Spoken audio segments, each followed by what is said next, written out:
नमस्कार, मैं हूं जयलाल वर्मा, पूर्व नौसैनिक।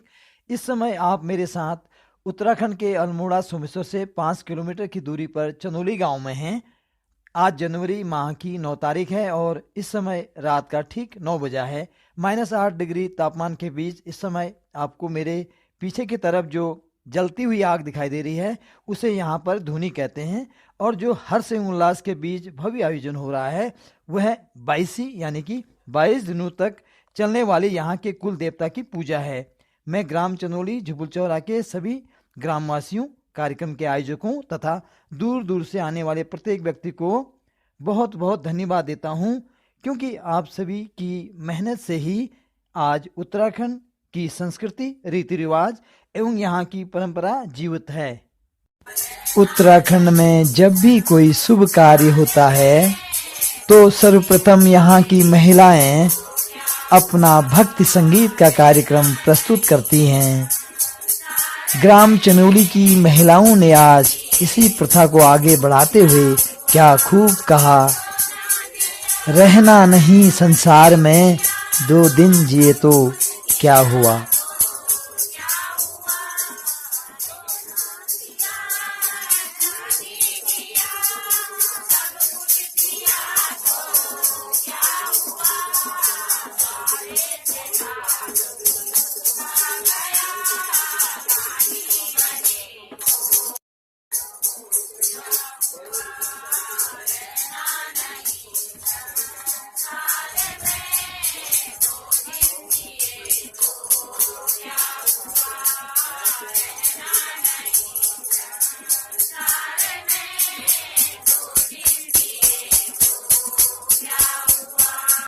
भारत भूमि सदैव महान रही है और देवभूमि उत्तराखंड देवों की तपोभूमि है।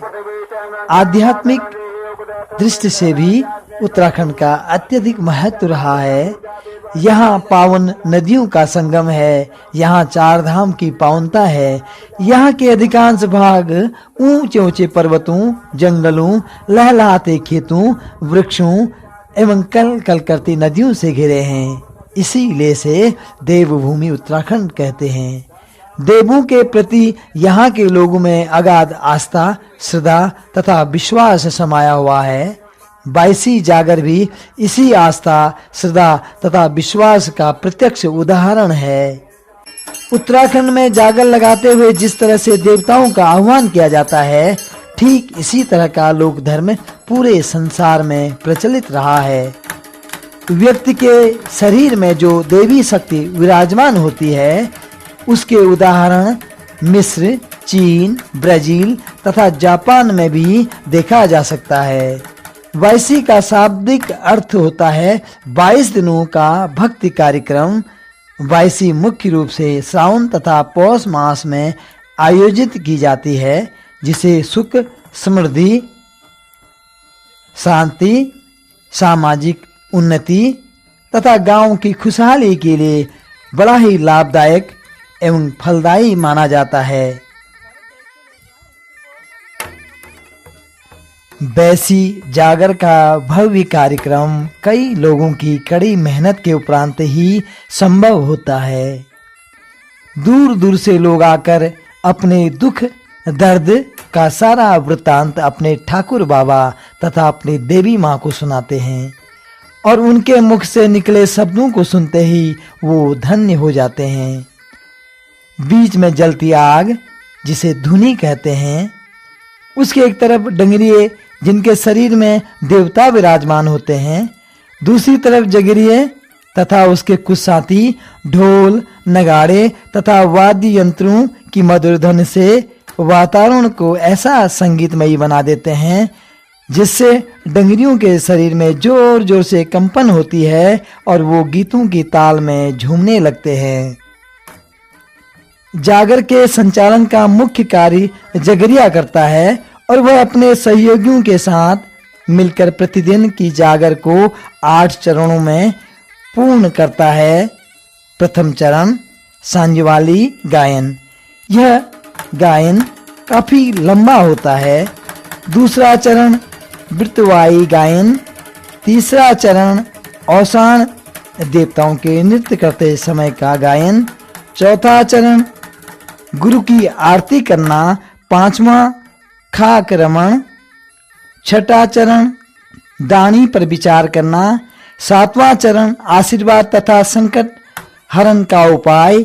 आठवां व अंतिम चरण देवताओं का अपने निवास स्थान कैलाश पर्वत व हिमालय पर्वत को प्रस्थान करना।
सुनो को मार्गदर्शन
आस्था में आज सारा विश्व टिका है।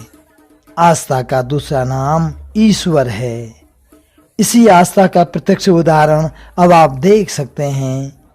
एक लंबी कतार पर यहाँ देवी माता और दूर गोलजू महाराज के चरणों में झुककर लोग उन्हें किस तरह से आप बीती का सारा वृतांत सुना रहे हैं और अपने ठाकुर बाबा व देवी माँ के मुख से निकले शब्दों को सुनकर वो कितना सुख महसूस कर रहे हैं।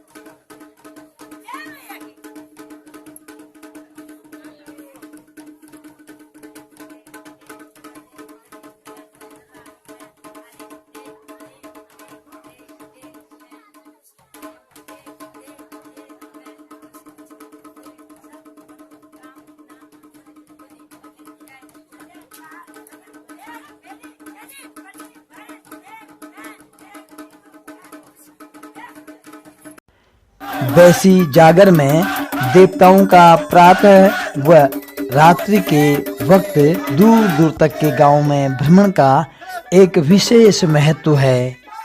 इस दौरान प्रत्येक घर का मुखिया पुरुष तथा महिला अपने ठाकुर बाबा की पूजा अर्चना करते हुए उनसे अपने घर परिवार तथा प्रदेश में गए परिजनों की रक्षा के लिए प्रार्थना करते हैं और तब उनके आराध्य देव उनसे यह कहते हुए विदा लेते हैं कि जहां जहां तक उनके पांवों के निशान से जो गोलाकार घेरा बना है वहां वहां वो सदैव निगरानी करेंगे ताकि किसी भी व्यक्ति पर किसी भी प्रकार का कष्ट न आए।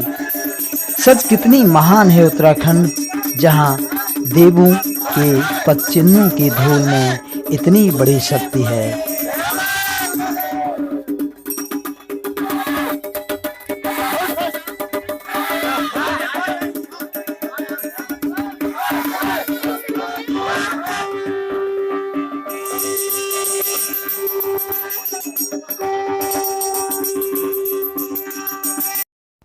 तो अब अंत में वो घड़ी समीप आ चुकी है जब भंडारे के साथ 22 दिनों से चली आ रही बाईसी अपने अंतिम चरण पर है। एक तरफ तरह तरह का प्रसाद तैयार हो रहा है जिसमें पूड़ी, सब्जी, हलवा तथा अन्य पर्वतीय व्यंजन शामिल हैं, तो दूसरी तरफ दूर दूर के लोग यहाँ आकर इस भव्य समारोह के गवाह बने और अपने आराध्य देव की विदाई के गम में आंखों में आंसू भर लाए। तो मैं भी आपसे विदा लेता हूं और विदा लेने से पहले आपसे मेरी प्रार्थना है, आइए हम सब मिलकर वैसी की ही तरह हमारे पूर्वजों की दी हुई विरासत को समाप्त होने से बचाएं। अपने छोटे छोटे बच्चों को इन सब बातों की जानकारी दें, क्योंकि जो अभी नहीं होगा वो फिर कभी नहीं होगा। आपको हमारी प्रस्तुति कैसी लगी हमें जरूर बताइएगा। आप हमें फेसबुक पर जयलाल वर्मा तथा व्हाट्सएप पर 9917628596 में अपने विचार भेज सकते हैं। तो फिर आपसे बहुत जल्द फिर मुलाकात होती है एक और नई प्रस्तुति लेकर। तब तक के लिए जय हिंद, जय उत्तराखंड। जयलाल वर्मा, पूर्व नौसैनिक। धन्यवाद।